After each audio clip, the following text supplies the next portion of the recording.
hold on a second. So the first statement, I'm leaving, that's your P, sorry. And the second statement is Q, and this is an and statement. So how would you write that?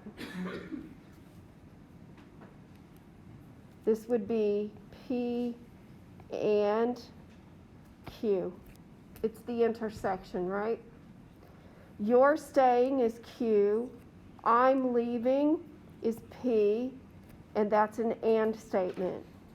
So you see how you can assign letter values for statements within the compound statement and write it out symbolically.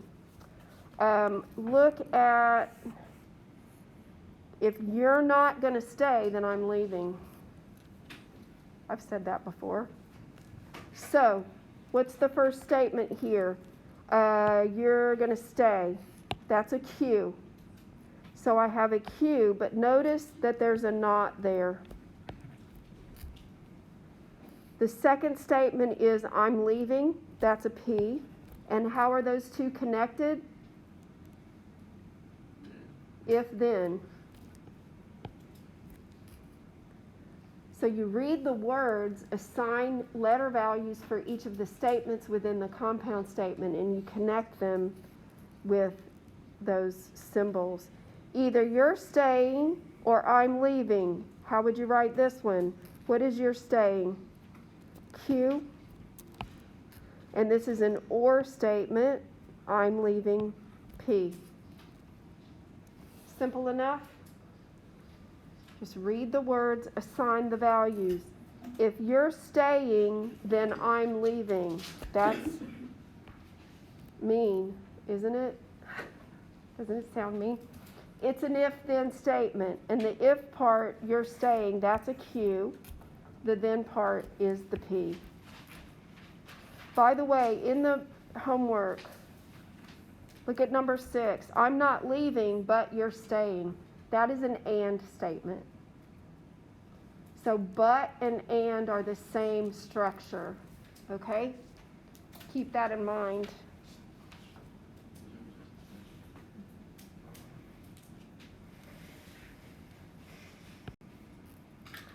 These.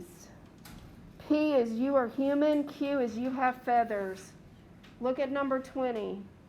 You are not human if you have feathers. What kind of statement is that? It's an if-then. You just got to order it correctly, right? So the if part is you have feathers. So 20, yeah, okay. You have feathers is a Q. Then not human would be not P. So make sure you put the if part first. The necessary and sufficient stuff, I am not going to ask from you. Okay? If you go to law school, you might want to go back and read that part. But for the most part, do you guys ever say something is necessary and sufficient for blah, blah, blah? No. Okay? Maybe in medical school or law school. But for us, we're going to stick with the if-then. Good? All right, let's look at these at the bottom. If I wear cute shoes, I'll have a good day. Can you have a bad day if you're wearing cute shoes? I just don't think it's possible. Is it? Sorry. So, what's the first statement you see when you read that? Wear cute shoes. So I'm going to call that a P. The second one, have a good day, I'm going to call that Q. If I write this out, it's just a simple if-then. If P, then Q. Simple enough? Right? If I don't have a good day, that would be not Q, and that's the if. Then I didn't wear cute shoes, not P. So you're just assigning the P and Q and writing down that statement with symbols. Negations, ands, ors, and if-thens, maybe a biconditional here and there. Good? Moving on. I think I'm losing you, huh?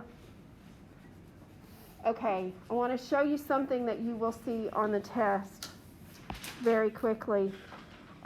Look at this. It's one of the problems in the book. They're asking you to write the symbolic statement in words, okay? And we're going to do, I've changed gears in the middle of the process right here. This says not P, if not P, then not R, or Q. So if not P will be if the temperature is not above 85,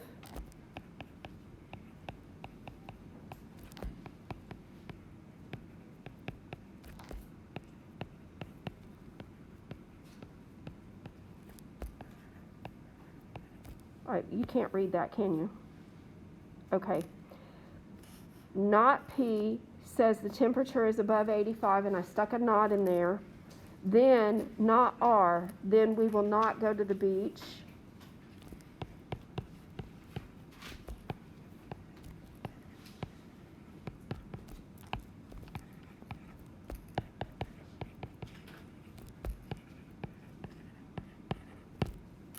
Okay, and comma, because we have or Q.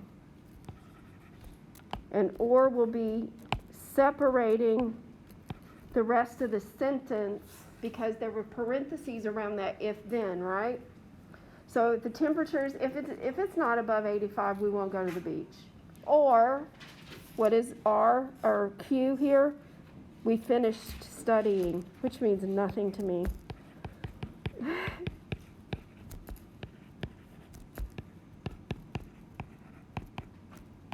Now, some of the questions in the book will ask you specific things. So I wanted to give you an example here of what if we only had those P, Q, and R values. Then we only have one row on our truth table. We have P, Q, R, always in alphabetical order.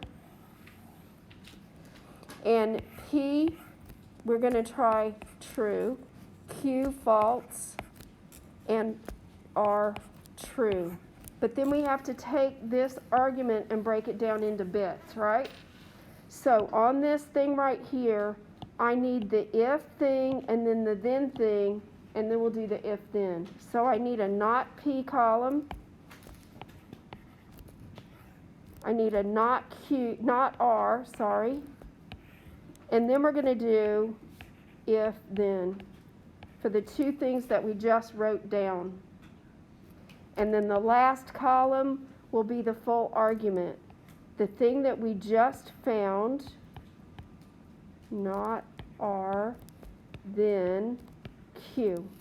So we'll go back and, sorry, that's an or. Don't write that down. No. We'll go back and grab this Q column for the or. So we're only going to do one row in this particular problem. So not P would be not true, false.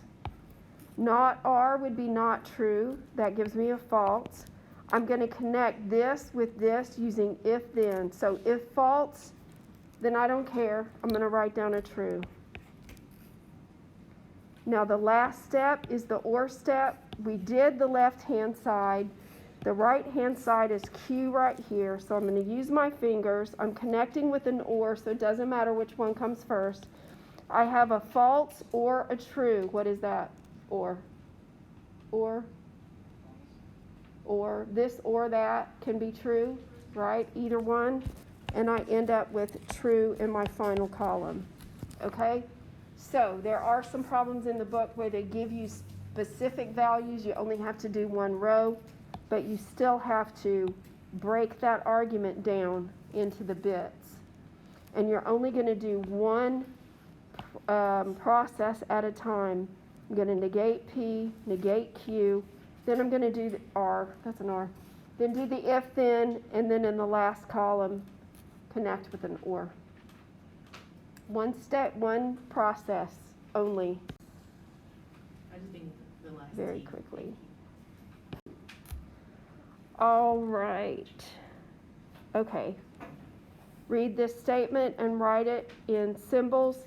If the lines go down or the transformer blows, then we do not have power. Wait, can you go back for a minute? Yes.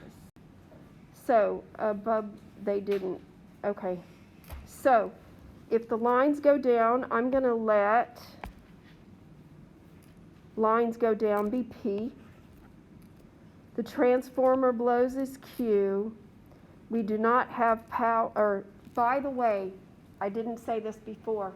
When you're reading a statement like this and you're assigning the PQR stuff, always make your letters be positive statements. Okay?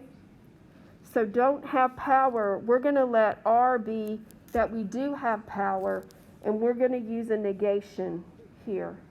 Okay? So writing that out, P, lines go down. Q is the transformer blows.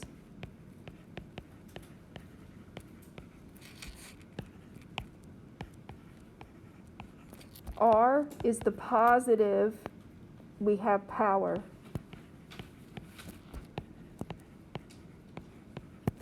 This is kind of a rule that's like, don't change mean to nice.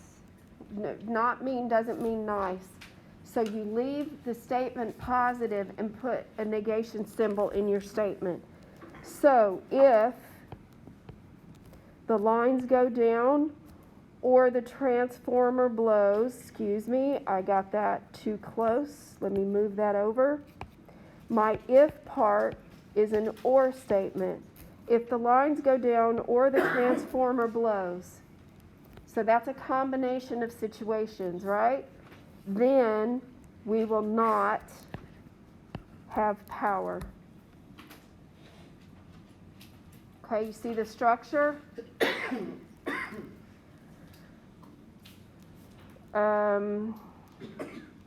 Yeah. Look at number 88. If the lines go down, we do not have power if and only if the transformer blows. So you see that the outside part is the if and only if. And this if-then statement is the left-hand side of the if and only if. So we have, let me find my guys. If the lines go down, oh, by the way, another thing. Look at this if-then statement. Where is the then? Sometimes there's just a comma. Sometimes it's understood. Definitely the if part is the lines go down. But if the lines go down, then we do not have power. Do you see how it's understood in that statement? So, the lines go down. If the lines go down, then not have power. If and only if is a biconditional statement that goes both ways. Transformer blows is my Q. Okay? So this is 88, and this one is 82. So you see how it's done? Assign the letters, put the structure in there.